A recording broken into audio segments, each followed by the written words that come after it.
Here have a conversation. Often they argue. At first glance here, they're not arguing. But Reb Shimshon Astropolis says they are arguing if you're sensitive to their words. So comes Rabbi YY and he says, he wants to say something about pain. Shein v'ayin sets the slave free. He's a different person. He's not a slave anymore. Why? Because a tooth was dislodged. So somebody who experiences chas v'shalom yisurim in life, Rabbi YY says you have to understand that this person is in a different plateau. This person is, so to speak, spiritually free, spiritually cleansed, which includes also the idea of humility in the presence of this person. Somebody who has endured pain is in a different place. Their perspective is a different perspective. Their soul is on a different plane. They view life, death, love, family, priorities, morality, God differently.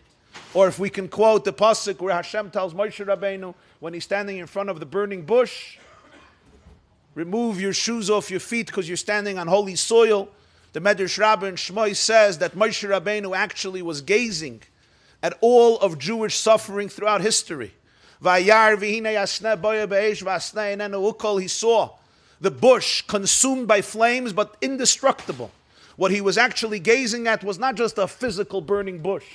He was gazing at a metaphor, an embodiment of Jewish history, where tragically flames of hatred, persecution, even genocide, terror would consume the Jewish people for millennia, but they would be indestructible. And when he wants to approach it and understand it, Hashem says, remove your shoes off your feet, because you're treading on holy soil. Meaning, whenever you're in the presence of a person in pain, the first thing you have to remember is take your shoes off your feet, because the place upon which you're standing is sacred soil. A person who endured pain is on a different plateau. Their life is perceived completely different. And the first thing one has to have is humility, reverence. Don't rationalize, don't trivialize, don't philosophize, don't become an expert. Take your shoes off your feet, because you're standing on Admas Kodesh, on sacred soil when you're in the presence of the burning bush. Rabbi YY is conveying to us, I believe, a similar message when he says, if Shein and Ayin sets the slave free, so Yisurim Shemamarkin Kol Gufay Shaladam, Alachas Kama V'Kama. That a person who has endures agony and misery, this human being is elevated to a place that the other person can't even perhaps comprehend or imagine. Al-Achas Kama V'Kama. This Rabbi YY says. Before we go to Rish Lakish's words, let's see a fascinating commentary by the Vilna Gaon in Koil Eliyahu on this Gemara. In order to understand it, let's see a Medrash. The Medrash Rabbah says in Parshas Noach, Omer Rabbi Yaakov bar Zavdi. Rabbi Yaakov the son of Zavdi said, My time eved yoytze b'shein v'ayin. Why does a servant go out if his tooth or eye are maimed, wounded permanently? So the Medrash says Mehacha from a pasuk. Which pasuk? You have to figure this out. Vayar vayaged. You know what he's talking about? Vayar vayaged. Chum, exactly. Parshas Noach, Chum observes his father, who after the Mabul created the first Kiddush club.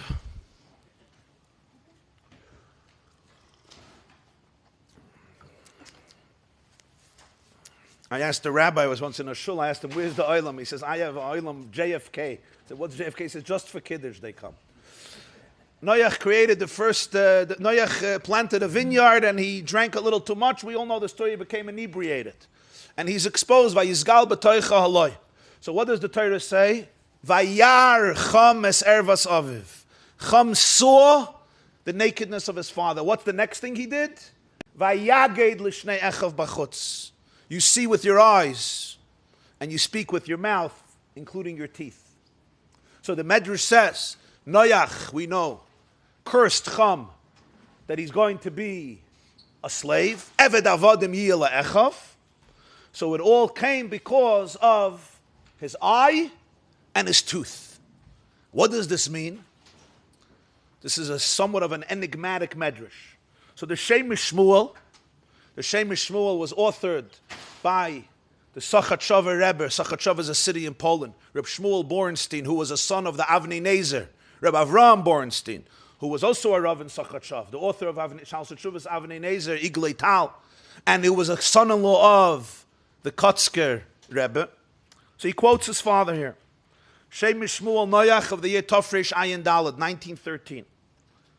100 years ago. Medrash Rabba Amar Rabbi Yaakov Bazavdi Man Tam Eved Yoitze B'Shein Vayin V'Chuli Upirish Kvayt Kedushas Avi Admur Zeichet Tzaddik Livracha L'Chaya Olam Haba. My father, who is his father? Rabbi Avram, the Avnei Nezer.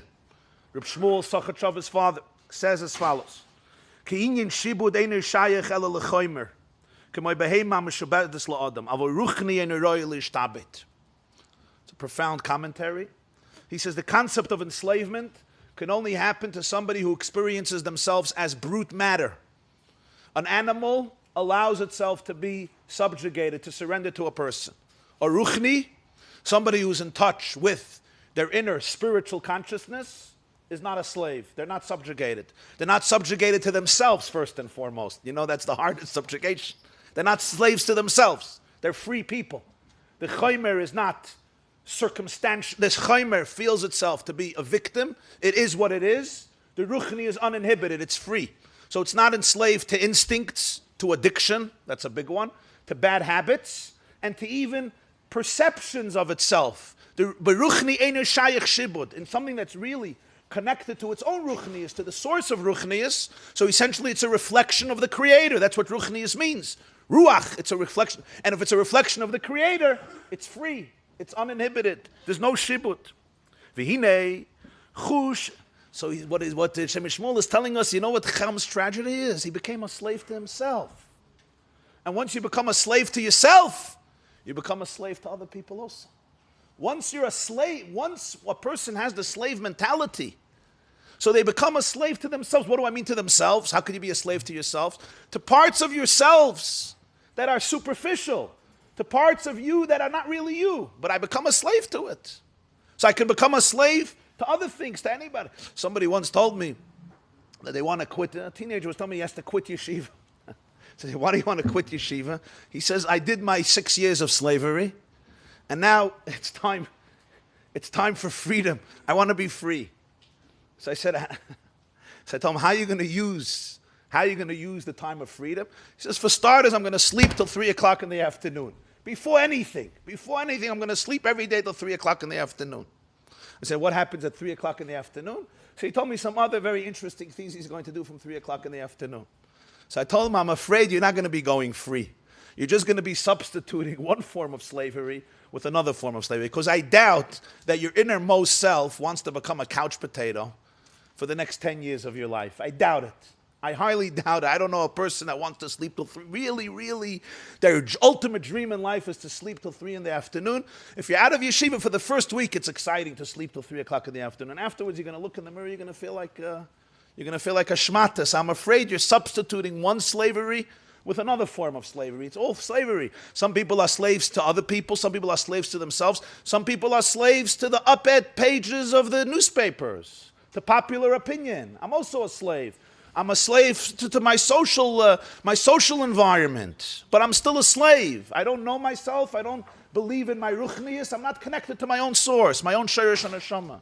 Yeah. The Alshach says lech lecha means you got to go to yourself. You have to find your own shirish. You can't copy people. So there was once a 104-year-old woman who was interviewed by the newspapers. So they asked her, how does it feel? You know, is there any advantage to live to this age, 104? So she said, yeah, there's one advantage, no peer pressure. Right? So the Shem Meshmuel argues here that in Chaymer there's shibud, in Ruach there's no shibud. No shibud. And I think what he also means is something even perhaps deeper, and that is, a ruchni, even if he's physically enslaved, on some level is not enslaved. On some level he's not enslaved, because his or her attitude is not enslaved. So he continues, the most spiritually sensitive faculties in a person is his or her ability to see and ability to communicate. Valkein isha yesh by kechus ruchnim elu in royu lishtabid. Rak basher pogam b'chushim elu aydei vayar vayaged alkein eskalke lishtabid. So Cham's story really represents a parable that when one completely becomes enslaved to these faculties which themselves become enslaved to a base instinct. Now Cham is basically celebrating the nakedness of his father. So this means that his unique spiritual potentials, represented most in the ability to see and the ability to communicate, became enslaved. So ultimately the result of this is that he deteriorated to the point that Noach says you're going to be a slave. In other words, I would say Noach wasn't cursing him. Noach was basically explaining the inevitable, which is really what a curse in the Tanakh means. When we say a curse, it's like I'm going to curse this person. Really, in the Tanakh, a curse means this is the inevitable manifestation or result of this type of behavior.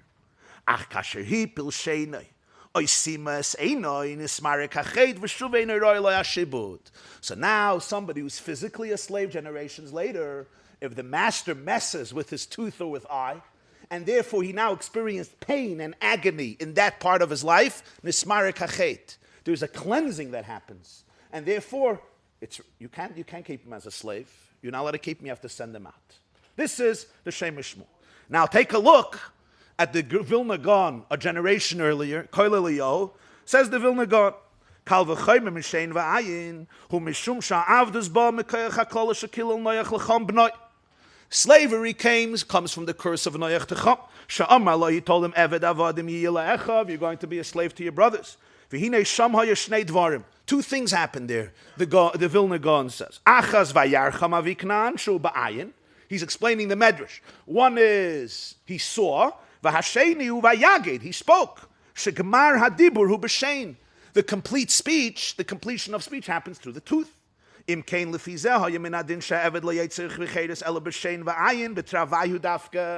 you might think, according to this, for the servant to go free, there should be a double cleansing in the tooth and the eye. And nonetheless, we see the Torah says even one. Cham corrupted both of them. The Torah says even one is sufficient, the tooth or the eye, and as we know, any other limb. Now we'll understand Rabbi Yochanan. Yisurin shemamarkin kol gufoy alachas kama v'kama v'hashta kal v'choyme mitravayhu. So the Vilna Gaon says the kal v'choyme is from both, meaning it says kal v'choyme mishein v'ayin. Right? What does it mean mishein v'ayin? It's not just the tooth and the eye, the fact that he goes out. It's the fact that the tooth and the eye, and still you only need the tooth or the eye. You don't even need the tooth and the eye. When you're dealing with Yisurim, which is not just the tooth and the eye, but the kol guf v'shalom, the malachas kama v'kama.